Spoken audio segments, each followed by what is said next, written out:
Hello everyone. రేపు మీలో ఎంతమంది వస్తున్నారు గిరి ప్రదక్షిణకి? గిరి ప్రదక్షిణకి వచ్చేవారి కోసం నేను కొన్ని ఇంపార్టెంట్ టిప్స్ ఇక్కడ నేను మీతో షేర్ చేసుకుంటున్నాను.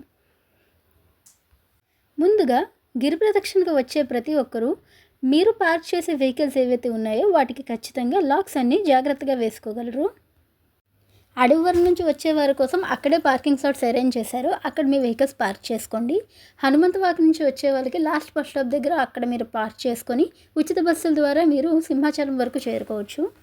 పినగాడి వేపగుంట నుంచి వచ్చేవారు వేపగుంట దగ్గర మీ వెహికల్స్ పార్క్ చేసుకోవడం మంచిది. గోపాలపట్నం నుంచి వచ్చేవాళ్ళు ఆర్టీసీ డిపో దగ్గర మీ వెహికల్స్ పార్క్ చేసుకోండి. ఎర్లీగా వెళ్ళడం వల్ల మీ వెహికల్స్ పార్క్ చేసుకోవడానికి మీకు ప్లేస్ అయితే ఈజీగా దొరుకుతుంది. గిరి ప్రదక్షిణ కోసం వస్తున్న ప్రతి ఒక్కరు కూడా ఖచ్చితంగా అంబ్రెల్లాస్ క్యారీ చేయండి. వర్షం అయితే పడుతుంది. At the same time NAD Pendurthi మీదుగా పెద్ద పెద్ద వాహనాలు ఎలా చేయట్లేదండి. కంపల్సరీ వెళ్ళాలనుకున్న వాళ్ళైతే లంకెలపాలెం సబ్బవరం రూట్ని ఎంచుకోండి.